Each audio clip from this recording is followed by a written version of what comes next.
In the language of the US Department of Defense, these are unidentified aerial phenomena. Myth আমাদের সমাজে প্রচলিত একটি শব্দ। ইংরেজি এই শব্দটির বাংলা প্রতিশব্দ আপনাদের জানা আছে? আমি বলে দিচ্ছি, পুরা কথা বা জনশ্রুতি। এই মিথের সাথে যদি কখনো বিজ্ঞানের মিশল ঘটে, ধুর, সেটাও কি কখনো সম্ভব? জনশ্রুতি আর বিজ্ঞান, তারা কিভাবে একে অপরের পাশাপাশি অবস্থান করতে পারে? এই যে তেল আর পানির মিশ্রণের কথা মনে করিয়ে দেয়, যারা এই মিশ্রণে না থেকে পাশাপাশি একসাথে অবস্থান করে। আজ আপনাদের এমনই এক বিজ্ঞান ঘেঁষে চলা আধুনিক মিথের গল্প শোনাবো। বিভিন্ন সময় পৃথিবীর বেশ কিছু জায়গা নিয়ে কিছু মিথ আমরা শুনেছি। অনেকে আবার বলেন এসব রহস্যময় কাজ কারবারের পেছনে আসলে মানুষেরই হাত আছে। ইন্টারনেটের কল্যাণে এরিয়া 51 শব্দটির সাথে আপনারা হয়তো অনেকেই পরিচিত হবার একটি বড় কারণ এখানে সংঘটিত হওয়া আজব সব পরীক্ষা ও গবেষণা নিয়ে প্রচলিত মিথ। এটি একটি হাইলি ক্লাসিফাইড আমেরিকান বিমান বাহিনী বেজ, যেটি দ্বিতীয় বিশ্বযুদ্ধের কিছুদিন পরে প্রতিষ্ঠিত হয়। যদিও কখনোই একে গোপন বেজ হিসেবে ঘোষণা করা হয়নি, তারপরও এখানে যত গবেষণা করা হয় সেগুলো টপ সিক্রেটের অন্তর্গত। এরিয়া 51 এমন একটি জায়গায় অবস্থিত যার পাশে রয়েছে আরেকটি সংরক্ষিত এলাকা, নেভাডা টেস্ট সাইট।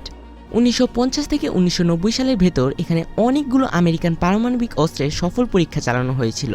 আমেরিকাতে প্রথমবারের মতো freedom of information act pass হওয়ার পর 25 জুন 2013 সিআইএ প্রথমবারের মতো জনসম্মুখে এই দেশটির ইতিহাস এবং গঠনের ব্যাপারে অনেকগুলো ডিসক্লাসিফাইড ডকুমেন্ট প্রকাশ করে। প্রাথমিক পর্যায়ে 1955 সালে আমেরিকান এয়ারফোর্স জায়গাটি অধিগ্রহণ করে। তাদের প্রধান উদ্দেশ্য ছিল লকহেড U-2 এয়ারক্রাফট এবং SR-72 ব্ল্যাকবোর্ডের উড্ডয়ন পরীক্ষা করা। এই এরিয়া 51-এর চারপাশে এলাকা এবং পাশেরই ছোট্ট একটি শহর মিলে একটি বিখ্যাত ট্যুরিস্ট স্পট হিসেবে জায়গা করে নিয়েছে। এরিয়া 51 সম্পর্কে গোপনীয়তার ধরন, ক্লাসিফাইড এয়ারক্রাফট গবেষণার সাথে এর সম্পর্ক এবং এখানে সংঘটিত বিভিন্ন অপ্রাকৃতিক ঘটনা এই জায়গাটিকে আধুনিক ইউএফও এবং কনস্পিরেসি থিওরির কেন্দ্রবিন্দুতে পরিণত করেছে। কিছু দাবি রয়েছে যেগুলো কনস্পিরেসি থিওরিস্টরা হরহামেশাই এই এলাকাটি সম্পর্কে করে থাকেন। তারা মনে করেন এরিয়া 51 হলো একটি কেন্দ্র যেখানে এলিয়েন টেকনোলজি সংরক্ষণ, পরীক্ষা এবং রিভার্স ইঞ্জিনিয়ারিং করা হয়। দুর্ঘটনায় পতিত হওয়া এলিয়েন এয়ারক্রাফটের জিনিসপত্র নাকি এখানে রয়েছে। তারা এখানে নাকি সেই দুর্ঘটনায় মরে যাওয়া ও বেঁচে যাওয়া গ্রে এলিয়েনদের শরীরের উপর গবেষণা করে। এমনকি এখানে নাকি এলিয়েন টেকনোলজির উপর নির্ভর করে বিভিন্ন ধরনের উড়োজাহাজও তৈরি করা হয়। তারা এখানে নাকি বিভিন্ন ধরনের উন্নত অস্ত্র তৈরি করে, যেটি মূলত আমেরিকার SDI এবং অন্যান্য অস্ত্র নির্মাণ কর্মসূচিতে ব্যবহৃত হয়। আবহাওয়াকে নিয়ন্ত্রণ করার জন্য নাকি এখানে বিভিন্ন গবেষণা করা হয়। এখানে নাকি তারা টাইম ট্রাভেল এবং টেলিপোর্টেশন প্রযুক্তি নিয়েও কাজ করে। আশ্চর্য ব্যাপার, শোনা যায় তারা এখানে বিভিন্ন ধরনের অস্বাভাবিক প্রোপালশন সিস্টেম নিয়ে কাজ করে, যেটি বিখ্যাত অরর প্রোগ্রামের সাথে সম্পর্কিত। অনেক ধরনের থিওরি প্রচলিত আছে এখানকার ভূগর্ভস্থ ব্যবস্থাপনার ব্যাপারে। এটি পাপোস লেকে অবস্থিত। অনেকে আবার একে S4 লোকেশনও বলে থাকেন, যেখানে এলিয়েন টেকনোলজি নিয়ে গবেষণা করা হয়। আপনি যদি প্রচলিত স্যাটেলাইট ব্যবহার করে এলাকাটিকে খোঁজার চেষ্টা করেন, তবে আপনি গ্রুম ড্রাই লেকের ল্যান্ডিং স্ট্রিপগুলো সহজেই দেখতে পারবেন। কিন্তু মজার ব্যাপার হলো এই পাপোস লেকটিকে কিন্তু আপনি গুগল ম্যাপে দেখতে পারবেন না। এই বেসটি 50-এর দশকে প্রতিষ্ঠিত হবার পর থেকেই অস্বাভাবিকভাবে এই অঞ্চলে ইউএফও এর আনাগোনা বেড়ে যায়। এটা সাধারণত সন্ধ্যার দিকেই বেশি দেখা যেত। ইউএফওগুলো নাকি U-2 বিমানের রূপালী ডানায় অস্তমিত সূর্যের আগুনের রং ধারণ করত। এরকম অসংখ্য ইউএফও দেখার ঘটনা তখন এয়ারফোর্সের প্রজেক্ট ব্লু বুকে লিপিবদ্ধ করা হয়।